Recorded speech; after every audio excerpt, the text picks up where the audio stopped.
All right, welcome everyone. We're Semblance of Sanity. I'm Caleb. I'm Jacob. And we're here for Attack on Titan, Season 4, Episode 27. Let's fucking do this. Let's put a man in the ground. No, I'm just kidding. I really Maybe. think he's got to die, but it's the thing about, like, okay, now it's all muddied now. We're back into the Season 3 problem again. We're humans killing humans because we believe that our way of doing things is right. And the problem is we're just justifying it primarily because we have to stop another human from killing a lot of other humans. Right. This is a real shitty situation. This is just the shittiness of war. Yep. All right. And there's no true win here. There's just a less lose. A less loss. Yeah. It's that bad right now. It is. And in a lot of ways, it makes perfect sense that we're here right now, and then having a character like Flock be the kind of the focal point as to how things can get this wrong this easily. So, all right, will we finally see the rumbling on any level here? Yeah. Maybe. It's possible. I think it's very possible. I feel like this episode has to resolve the Flock situation. And then it would feel kind of weird if it didn't. The final episode of this not necessarily finalists, Attack on Titan season part, what have you, or what all that. Right. That could be then where we actually get to the rumbling. Although at the same time, the OP did kind of say rumbling, it's coming. Well, we did see it. We did see it. But it's just the idea of we saw it more starting. Right. We haven't seen it actually start to happen. And I feel like in some ways the horror of what we're dealing with right now is like the hinted taste. It's like that. It's like that thing the LaCroix workers are doing with like giving us a little bit of flavor. They're like strawberry, watermelon. Yeah, right. But like it's more like rumbling. Genocide. Did you feel that? Yeah. I didn't see it though. God damn it. But yeah, I mean, hey, maybe this episode will have some disclaimer of like, by the way, viewer discretion advised, because that's going to be our hint. Children are getting squished or something. Right. The second we see that, we know that the rumbling is happening in that episode. That would be probably a dead giveaway. Yeah, what also is a dead giveaway, no, I don't have a good transition for this. You guys sent in some amazing comments here, and Jacob has selected 3 of them that use the special code we gave in the previous episode's discussion. So we're going to go and read those here and see what you guys have thought about the previous episode. I gotta say, Caleb, the code from the previous episode, it grew on me a lot. Like, it really worked? Yeah, the Armin's fail-safe plan. Yep. I like how this episode also hones in on the Armin-Flock dynamic. They both suffer in opposing ways from survivor's guilt after Erwin's death. Yeah, true. Flock enacts his guilt outward. He never wants to be in a situation where he is made so weak and at the mercy of the outside forces. And Armin suffers internally. His self-esteem is shot, and he's constantly comparing how he doesn't measure up. I think this crazy Erwin-like plan not working is another burden upon Armin's shoulders. As NE calls him out, his strategy and last-minute plans are what saved them time and time again, but when he's needed most, his plan fails. Also back in Season 3, Armin shot first to save Jean on the carriage. Now Connie not only shoots first, but kills friends to save Armin. But I think his strength is also on display here. When given the chance to look away and not contribute to the bloodshed, but let it happen, he says, I refuse. Like Bertolt, he knows how much blood is on his hands, but refuses to ignore it. Yes, well commented. Really cool comparisons here. I love the Armin Flock mirroring here. And that they both show that the past basically has defined them in this way, but the limited context of the Erwin kind of burden decision being placed upon them, and they both basically choose to walk this path, and yet one of them is way more confident in their path than the other. Right, yeah. They both choose it, but it's also they were forced to, right? And now, I think they were kind of both chose to. Like Flock wasn't forced to do this. No, right, but like Armin wasn't really forced to do this. He didn't choose to be like the one person who survived the charge. No. I'm talking about what happened after that. I'm talking about what happened after that. Exactly, right. Like obviously, the idea of survivor's guilt is really powerful in the way that they're both suffering from that. But the idea of they enact guilt outward versus Armin's enacted Having it be sort of inwards. self-inflicted. Yeah. The idea that in some level, Armin's in some ways could have been enacted outward if he had the confidence, basically, of someone like Flock. And that's probably, yeah, because Armin has absolutely even suggested some pretty crazy, horrible things. That's on like Flock's level. Yeah. It might not be absolute genocide level, but it's like pretty horrible things. But he didn't have the confidence to actually like just be like, yes, this is a good idea. Let's because make he has it a happen. he has a lot of self-doubt, and that's one of the things that I really like and dislike about Flock is that he has very little self-doubt. And one of the things that a lot of people who are, I would say, mature and wizened by experience kind of come to realize is how important it is to have a little measure of self-doubt. Right. But if you don't, then who can stop you when you're being stupid? Yep. Certainly not you. But the thing is that confidence can be really compelling. I think there's a reason why, as horrible of a person as Flock is, there is that kind of like love to hate him aspect to him, because... Or just love him because his confidence, Sure. He actually believes in what he's doing. And in some ways, there's a perspective that puts him in a pretty good light. So it's just the thing of how is this all going to play out? In some ways, we can't really know whether or not, like, either side here is in the right until the series ends, really. Well, yeah, it's the thing of, because, again, it's the whole, which one is not quite as bad, right? And that's kind of the thing that we're dealing with here. So everyone's done some pretty horrible things, but that does not mean that they are all equal. Yeah. Armin's fail-safe plan. It's funny, for all Armin talked about not being able to live up to Erwin and that Erwin should have been the one saved, Armin actively chose a plan that I personally don't think Erwin would have gone with. Erwin probably would have sided with Peak and the others and just killed them all. However, Armin, being the idealist he's always been, and wanted to at least try. It failed and was pretty much assured to fail so long as Flock was around, but he tried anyways, because he still has that little human part of him that was louder than the devil inside of him. Yes, I love the idea that Erwin truly was the devil in terms of the one that Flock kind of believed humanity needed to carry them forward beyond the horrors of this, oppression This world they lived in. with. Yeah, exactly. But Armin still has that little bit of human in him. And the thing is it's not a lot.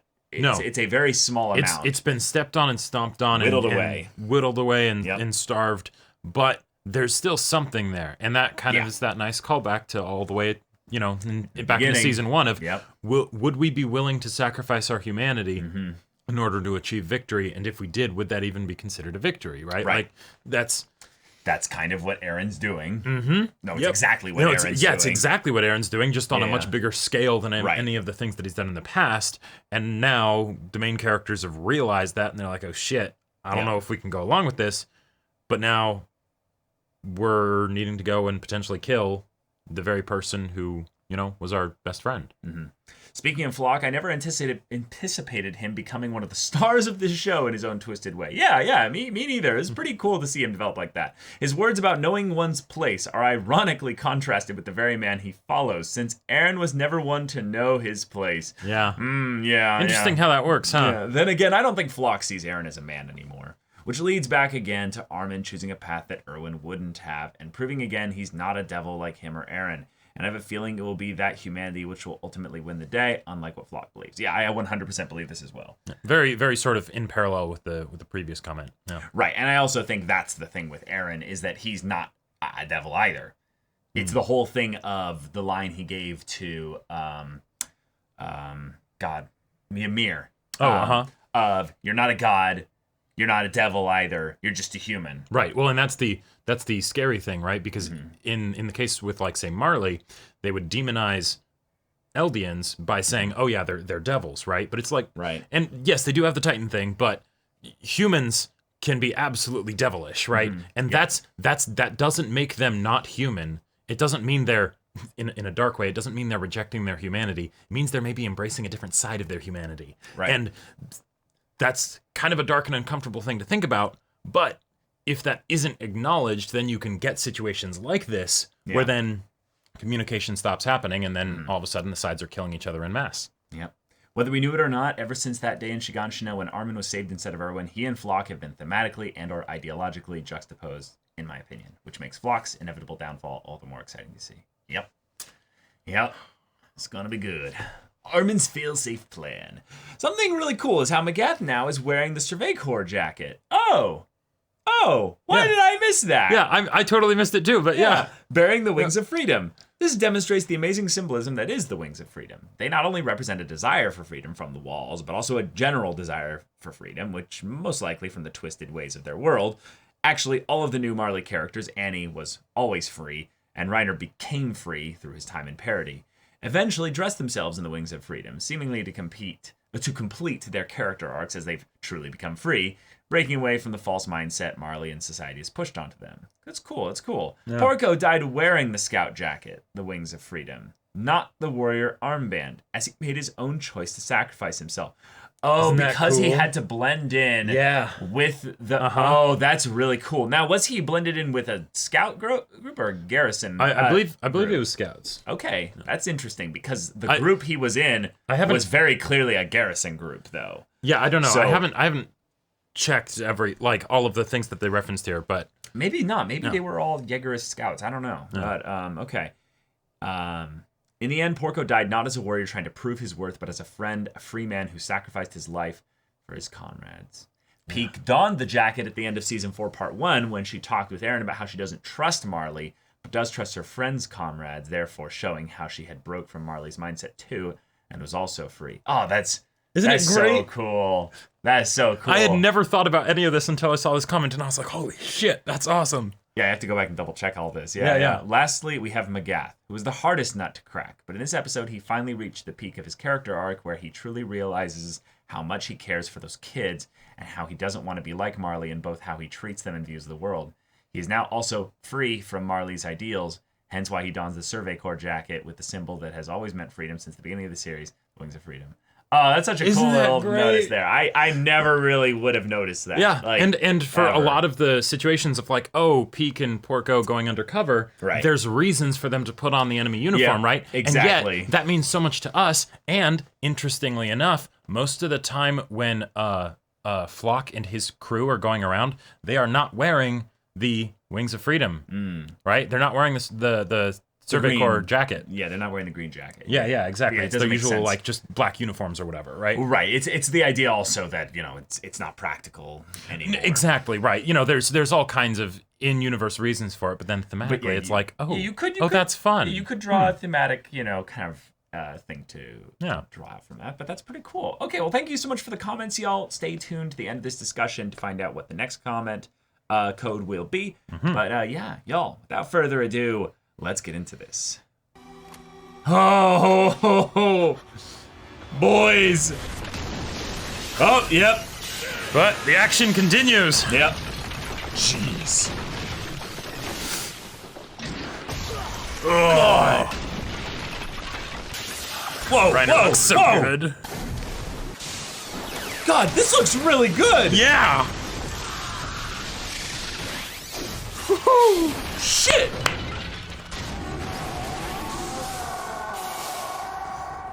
Oh shit, well there's a lot of them. And meanwhile... Yeah, they're bunkered and hunkered. Yep. Oh god! Uh-huh. Oh fuck! Yep. Where's this equipment? Give it a 12-hour head start. Nothing will slow them down, Yeah. 600 kilometers. And then you have to make up that difference. Yep. You might catch up by the time the world's flattened, Jeez, 4 days. Holy shit.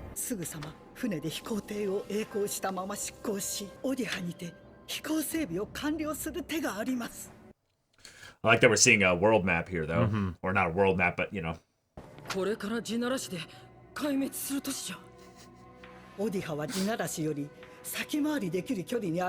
How? Boat? Yeah. Have a Titan, Get over there real quick and be like, okay, fast, chop, chop. Or have a Titan lie on its back with it on its stomach and, swim. Shit.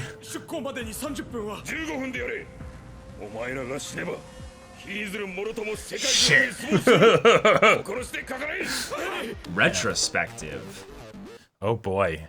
Wait. With the music, Hold at on. least. Yeah, the music is all like OG old music here. Mm-hmm. God.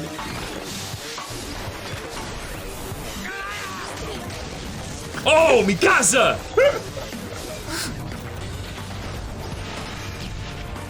Oh, nice. He just blocked it. Mm-hmm. Jesus. Yeah. Uh-huh. Just civilians running. Whoa, whoa, whoa, whoa, whoa, whoa, shit! Oh my god! Oh shit, Mikasa dude. just weaving and bobbing. God. God. Whoa. Oh, Reiner. You think Damn. that'll be enough for Reiner?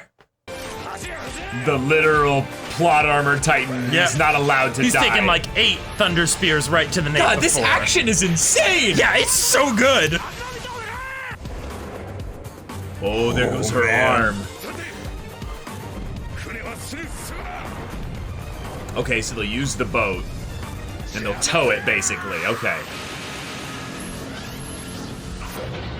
Oh!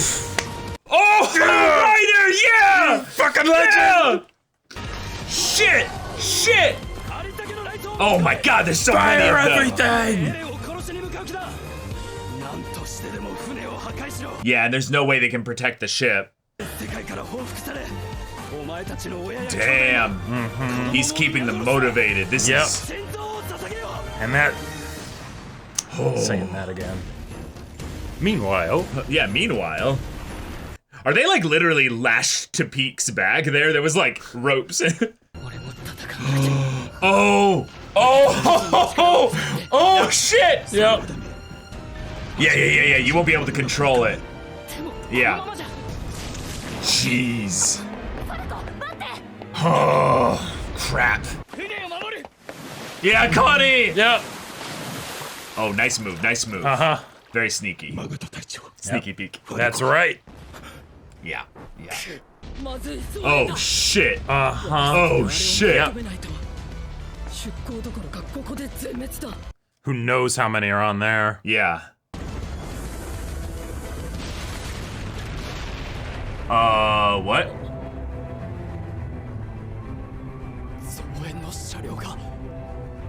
How?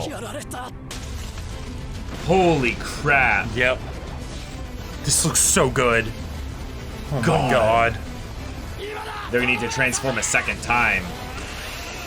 Oh! Yeah! Whoa! Yeah! Let's go, Connie! Holy Oh! shit! Whoa! Whoa! Bro!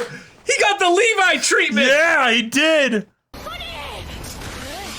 Oh, here goes Mikasa now. War goddess, let's go! Oh, Jesus.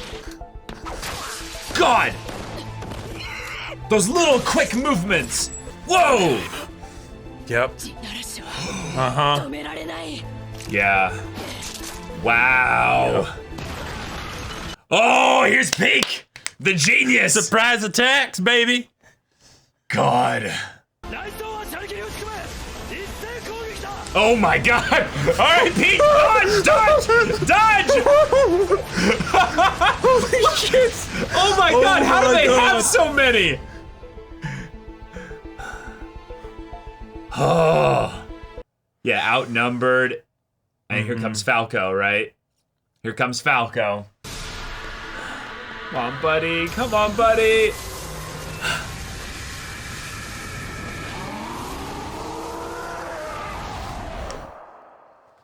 Okay. Whoa, that looks good! Oh! Oh, shit! All right. Oh, shit! God, this is so frenetic, though. This action is beautiful. Oh, shit. Falco versus Flock. Oh my god! Yeah! Whoa! Oh, yeah! Whoa! Yes! Whoa! Yes! What? Beautiful! What is this? Holy shit! What is going on, MAPPA? How are you doing this? Oh, he's gonna do it. He's gonna do it. No one's ready for it. No one's ready for it. Shit! Wow!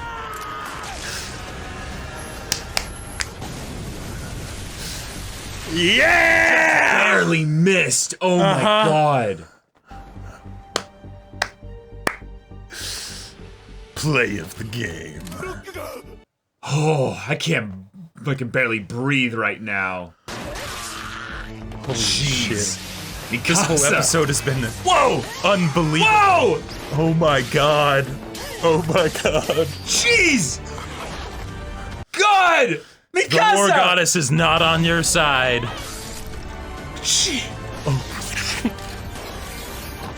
Oh! Oh my god! Oh my god. Yep, and then boom, right behind her. Yep. Beautiful. Holy shit! Oh! Just like the second OP. Yeah, in season 1, Oh my yeah. god. Oh my god! Oh my god! Yes! This is insane! Someone needs to pacify Falco, though. This is a problem. Peek, come on.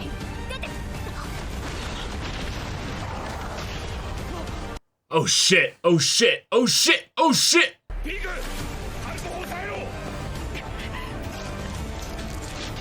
Magath!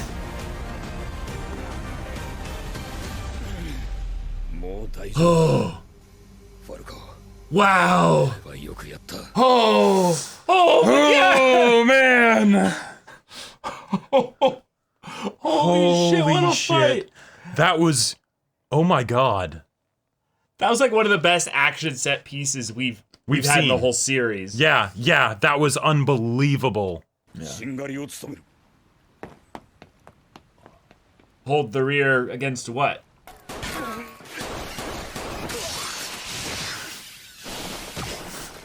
Oh, Shadis! Yeah. Wow! Oh, he's got the old gear. He's got the uniform on again. Yep. But the old like gear. He hasn't had that scout uniform gear. on since the very first scene of season 1, Yeah. basically.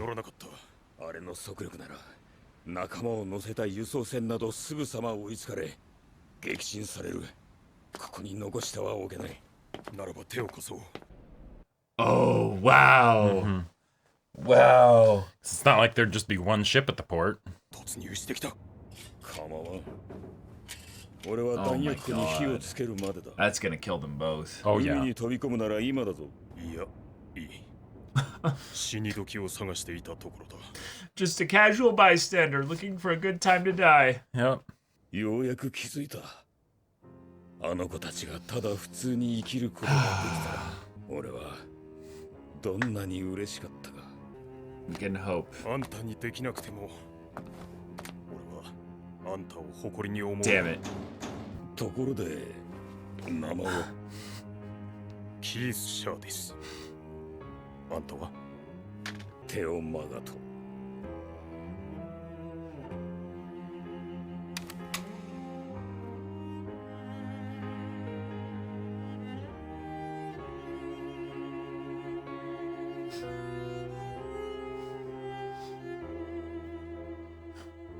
Fucking Attack on Titan. Yep. Yep. Well, they're free. Yeah. And yep, there we go. Oh my god, that episode was good. Holy Okay, shit. Yeah, That was. There's plenty Oh, of and time yeah, left. There's an it's end not credit over scene yet. For sure. All right. Yeah. All right. Oh man. Wow, it was just non-stop action. That was gorgeous on a whole other level. Yeah. Wow. I'm not gonna lie though, the fact that Falco's name is Falco always seemed a little bit interesting in that it's like Falcon, Falco. Oh, and now his Titan kind of looks like a bird, you know? Like it has sort of like a beak. Oh, it had a beak, it had feathers on it, like Oh, it had yeah, it had like feathers on it, man, like or fur like feathers. Gotcha. Yeah. 君たちの故郷レベリオを救う道はどこにも。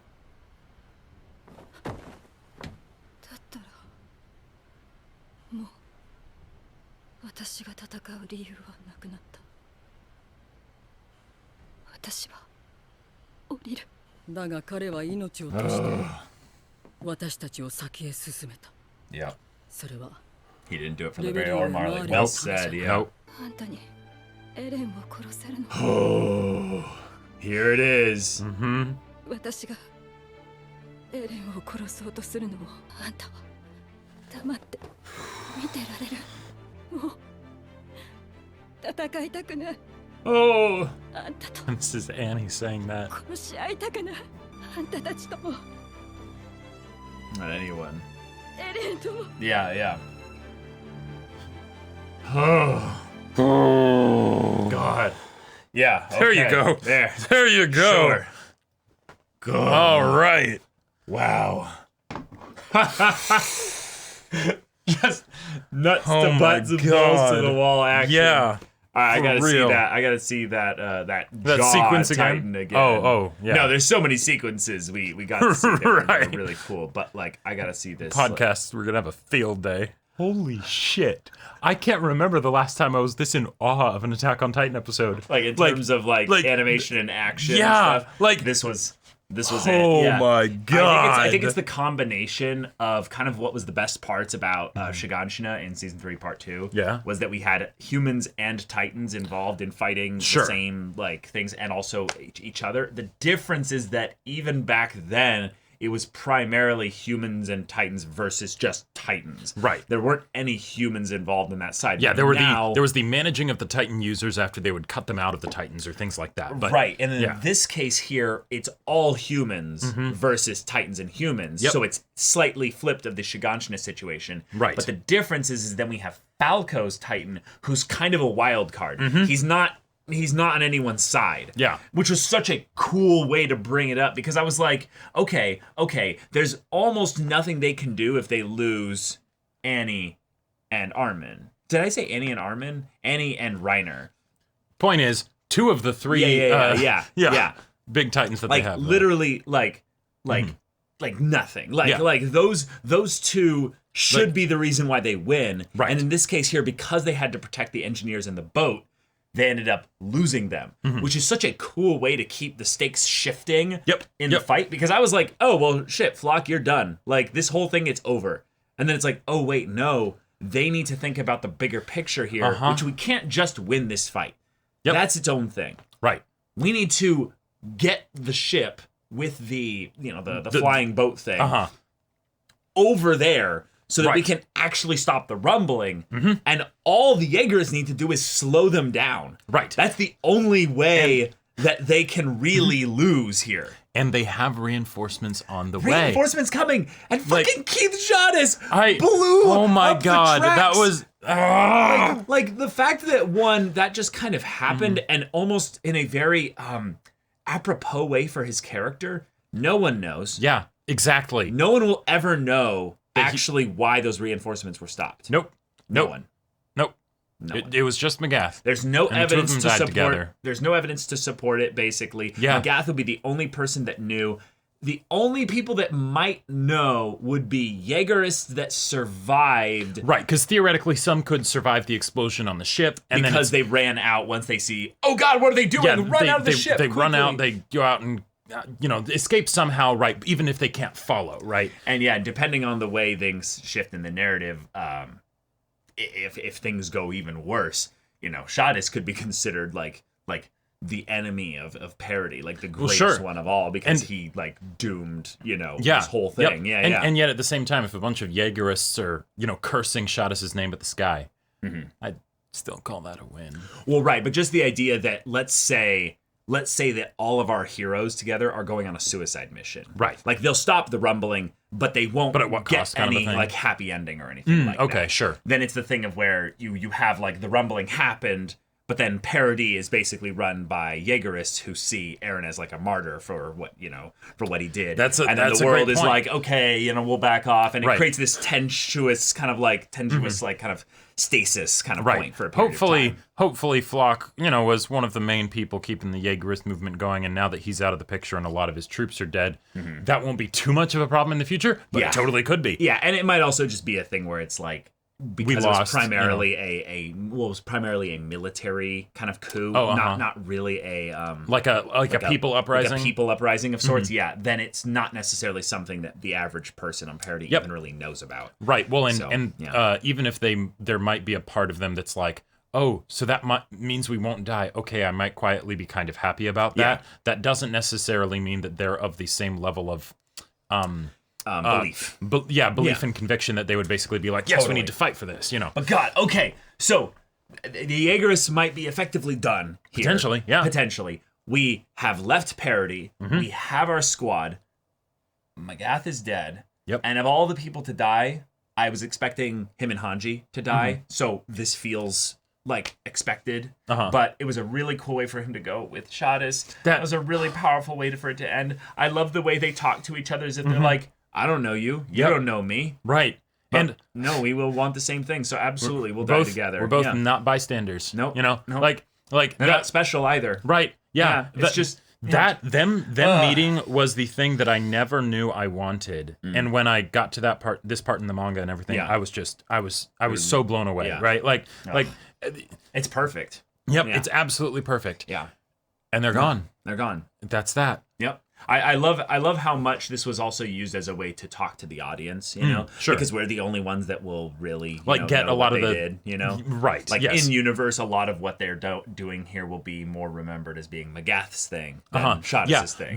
The only reason any of our characters might end up finding out about it is if later they're talking to people who could have known what happened, they'd be like, oh yeah, how did that train get blown up? Yeah, Shadis disappeared one day. He was in the fort or what have you. Yeah, and he was back there to check on him and he just was gone. Yeah. We never saw him again. Huh. And, maybe Annie makes the connection there. Or right, maybe like some of the people that Shadis talked to and was like, hey, survive, maybe they end up piecing together what happened and telling the story, But but holy shit, y'all. Like, this was MAPPA just going all out. And it's crazy because this is not the finale of the season 4 part 2. No. Yeah. This is the penultimate episode. Right. Which means what's next episode? Well, the next episode's the rumbling, I guess. Like it has to be. And then we get like a teaser for like a movie or something like that, because this action was bar none like some of the best we've ever gotten. Yeah, like some of the best. Well, yeah. Yeah, there's maybe a couple moments in all of Attack on Titan's series where the animation was this just spectacular. Yep. And the thing is that even those moments, I feel like were much shorter in general. Well, they were shorter, but they were also only focused on one character that we really cared about. Sure, that is another great point. Yeah, primarily it was Levi. Right, because of course, Levi, you gotta have him doing his Beyblade thing. Connie got a Levi moment. Yeah, like the way he zipped in there and saved. Oh my god! And the entire time, like, you're so worried. Like, I know I've read the manga and all that stuff, so I know who does and doesn't die here, right? But you're so worried that like he's gonna die or something. Oh, because so many characters could die. Because there's so many of them were in severe danger of dying. The only one that maybe you're like not as worried about maybe is like Mikasa, because with how she zigzag dodges the bullets and all that crazy shit. Mikasa was just rule of cool this episode. Yep. It was ridiculous. Not only that, Reiner is the one person that he can't die. He's been through so much crazy shit. It's like, God. You thought 2 thunder spears to his nape were gonna hurt him? No. Reiner finally living up to his name and being the armored titan. Yeah. The shield, if you will. And him protecting Annie. Like yes, Reiner has protected a ton of people, and he doesn't value his life very much, so him putting it on the line for someone else, it could be easy to maybe not see that as big of a deal because of where his headspace is, right? Yeah. But Annie was the one who was constantly awful to him, right?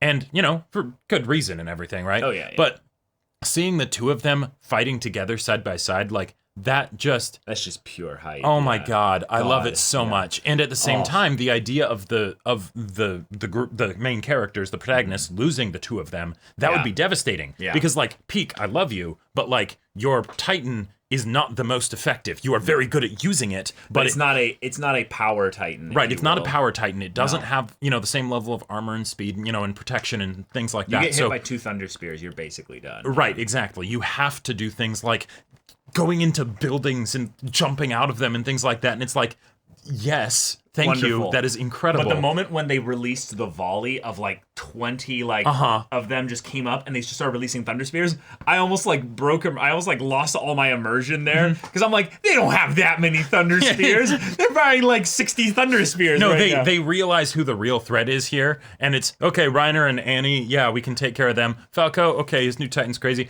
Peak. Well, I mean, at that point, really, Peak was the only Titan they were worried about. Yeah, basically. And the idea that, oh, this is the final Titan that we have to deal with before we're then just fighting against other people in OEM gear, and there's really only like 3 of them that are zipping around. Yes, Mikasa might be counting for 10 basically, or 100, like she said at one point in season 1. You know, but yeah. But you know, if we can take down the last Titan, big deal. And Peak is just noping, like running, just everything exploding behind her. Like, come on, this is ridiculous. Yeah. I almost feel like the only other Titan who could have maneuvered through something like that would have been like Porco, yeah, in his Jaw Titan form. Yeah. Because I feel like the fact that Peak was actually on all fours made her able to do like a lot more like stable maneuvering stuff than like a bipedal Titan would have been able to, you know? But oh man, that was okay. Can we talk about Falco though? Because I loved the way in which he's like, no, I've got to do something. But okay, this is just a thing that's really scary here. Is that Falco is a character that I want to go all the way. I want him to go all the way. But now that he is one of the 9, well, he can't. He has 13 years, and that is just the way things are. Yep, unless that somehow changes. Unless that's changed. Is possible. Which I think also has to happen. But the idea of his Titan, eerily so, it's almost been like severely on the nose with Falco. His fucking name is Falco after all. No, it's just because he becomes a captain at one point, you know? Right. And then he does a punch. Yeah, sure. But like, he gives off very like weird vibes with his Titan. His Titan looks like some kind of like animalistic like bird chimera. Right, some kind of like, amalgamation of a bunch of things because he's got stuff that's definitely fur, right? But then at the same time, other stuff that's like, okay, that looks like feathers, right? Well, yeah, definitely parts of it around the elbows look like feathers, but then also just the idea of his jaw not actually being like a part of his, like it feels more separate, jaw. Right? Yeah, because with Porco, it's like it was more like enhancement of an enhancement of what was already there, right? Whereas with this, it's like it's almost like a helmet. Yeah, this feels like a flawed or a bird skull, or something like that. I just wanted to give out the idea that this is a flawed transformation as well. Ooh, okay. And that this is a transformation that will like be refined later. Ooh, okay. Like the idea that this is something where Peak was trying to say, like, not only will the transformation to the first one go badly because you won't be able to control it, like you won't have much real like conscious kind of thing. I forget. There. Is it a thing where I might be wrong about this because I know Aaron's was pretty much the same on his first transformation as in later transformations. But was it a thing where like if like the first transformation might visually look a little different than like what it normally looks like? I don't think so. No. I think this is just one of those things where Falco just didn't really know what he was doing. Right. He doesn't have control. It's a very wild kind of a deal. Right. But also, I just don't think that this is really a Jaw Titan. Like, this doesn't look really like... It's more like a Beak Titan. Yeah, it doesn't... Okay, to be fair, the Jaw Titan is the most last-minute kind of design decision Isayama ever made. Oh, Ymir. Yeah, let's make her a Titan tool. That'll be a cool reveal. Wait, names for the Titans? Jaw Titan. Jaw Titan, sure. What? No, I love the idea that the Jaw Titan is basically now almost confirmed at this point to be the Titan that is the least... has the most variation, maybe? Well, it has the most variation because we've seen the most people use it. That's true. We haven't, is there another Titan other than the founding Titan that we've seen in... Oh, the Attack Titan. The Attack Titan. Yeah. The Attack Titan is the only one, really, right? Where we've seen 3 people use it. Yeah, and yet the Attack Titan is also the one that looks the most like basic humanoid. Yeah. Well, it looks the most like whoever is the one that's actually like... Yeah, like it doesn't have a lot of other changes or variations to it. It doesn't have fur, it doesn't have armor, things like that. Yeah, but I think that... And special weapons. I think that we're setting up on some level a Titan that might be a little bit more Chimera-esque and based a little bit around what we need. and Falco being like the one who could be like having the Titan that's going to be like one of the most like important Titans here, given that his Titan feels very kind of raw in this moment. Yeah, it feels more mythical beast rather than like actual like some Titan. stage of an evolution for some creature. Yeah, and I really hope it's something bird-like, personally, because of the feather beak kind of thing going on there. It could be another way that they have basically, whoa, what would happen if we had a Titan that could fly? You know? Yeah. Right. That was said in the very beginning of season 4, part 1, when Falco has this whole like image of, flying around, zipping around. Watching the birds and everything. Watching the birds, yeah. It's just kind of one of those things where I thought on some level that Falco was going to turn into a Titan, and then he was going to get previous memories of someone that wore ODM gear. Gotcha. So right, because he isn't trained in ODM gear. Right, he wouldn't be trained in ODM gear, so how would he actually... Like, how would he actually have any kind of thing with that? that line was an anime original added thing because they weren't sure if people would know that this was Attack on Titan because it was so different. So they specifically had one of the first lines be a specific callback to like, this is Attack on Titan, even though they were doing that battle. But it still works in this regard potentially. Right? Who knows? Because he's now a Titan. Yep. At the very least, and weirdly enough. Maybe Ymir would have been the memory. Yeah, I was gonna say the only. That's the thing. We don't really have reference for the getting like because Porco did get 2 layers deep of memories, right? But since ODM gear was made by the people on Parity, and those were the first time that warriors had been sent to Parity, there wouldn't have been the Jaw Titan on Parity, which would have been when they would have invented 3D maneuver gear. So. Ymir would have been the only Jaw Titan who could have been, those memories could have come from. Right. Yeah. Even though also another thing that's just, a deal with Ymir is that she's actually really old. Yes. Remember that she's from an era long before. Right, she was in her Titan for like 60 years or something. Yeah, for a very long time. So, it's interesting to think about what it would be like to inherit memories of someone who was a regular ass Titan as well, and then became for that long of a period of time rather than a wild Titan and then immediately chomping a warrior. Yeah, I think on some level that might influence a lot of where like not just the idea of this being something that whose memories are these, Falco remembering this, but just the idea that Porco was, he was really dealing with a lot of stuff by having to have that Titan. Like that's right. Ymir and Marcel. He was bearing the burden there, if you will. Wait, actually, now hold on. No. Then we've had 4. The jaw has had 4. Right. So Marcel? Falco, Porco, Marcel, and Ymir. Yeah, 4. So actually that's the largest. That's the largest one. Right, we just never saw the design for Marcel's jaw. Oh, that's right. I don't think. No, we did not. Yeah, because he got immediately. Yeah, and that's kind of what I'm talking about more so because I'm thinking about the ways in which there's a visual kind of difference here. Yep. But yeah, God, then the flock animation. Yeah, like fucking flock animation. It's something where I feel like usually with Attack on Titan, when there's these gorgeous bits of animation, like the studio knows who's sort of like getting the goods, with the animation for a particular episode. And then you can kind of, you can kind of tell after the episode and it's like, oh yeah, this episode was totally a Levi episode or a, Mikasa episode or something like that, right?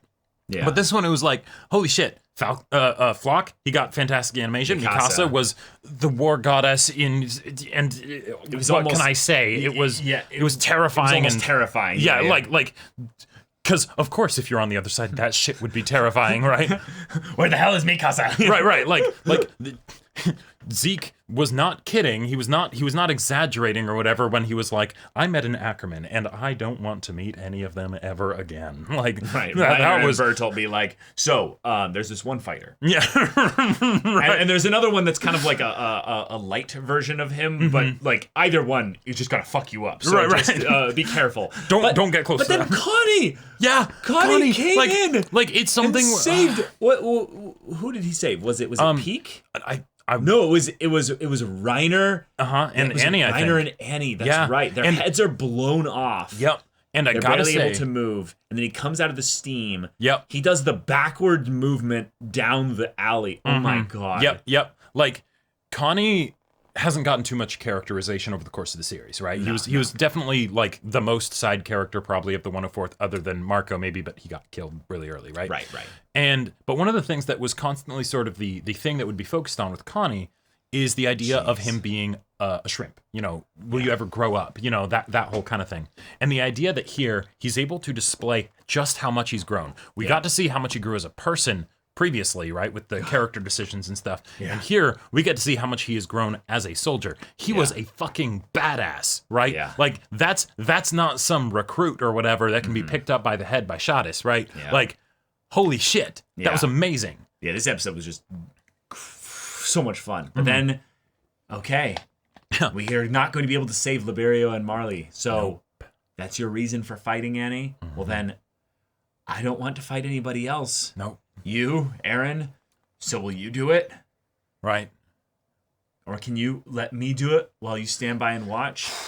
God, the fact that we are set up in this way with our little squad here going off in their suicide mission. Yep. I am so excited. I'm so terrified. Yeah. I think for the code this episode, I think can you stand by and watch? I think that's a great code. Ooh, that's fun. Like, can you stand by and watch? Question mark. I do like that. Would it be possible to have something that's kind of a send off to Magath and Shadis? I think this is thematically relevant to that, but sure. I think, yeah, good point. I think the right, because they don't stand by and watch. I think you could have it be active parts. I think you could have it be bystanders if you wanted to, but then No, they couldn't stand by and watch anymore, so they went and did their bit. No, they couldn't. Yeah. So can you stand by and watch? Yeah. But all right, y'all, thank you so much for watching this episode's reaction and discussion. This was so good. If you want to see the next episode's reaction and discussion, well, wait with us 2 weeks, apparently, because next week there is no Attack on Titan. They're sleeping and resting after this If you want to episode. commiserate with us and to wait for that, come to our Twitch stream tomorrow, 3 p.m. Pacific time. Links in the description below. The frame by frame is going to be so We'll go fun. in depth into this episode and discuss this, and I think then it'll make sense to have a bingo for the finale or something like that. We'll do some fun stuff in that regard. Yeah. But yeah, we'll have a good time. And if you want to see the full-length timer version of this reaction, go check out the link in the description below for our Patreon. Any level of support there gets you access to our Discord, where you can chat with us and the community there about this show, about anime in general. There's stuff for the manga people, and there's stuff for the anime onlys in there as well. And also be sure to check out that Twitch channel we mentioned earlier. Yes, indeed. Links in the description for all that stuff. Yeah, so if any of that interests you, we'll see you there. But until then, we're Semblance of Sanity. I'm Caleb. I'm Jacob. And we'll see you all next time.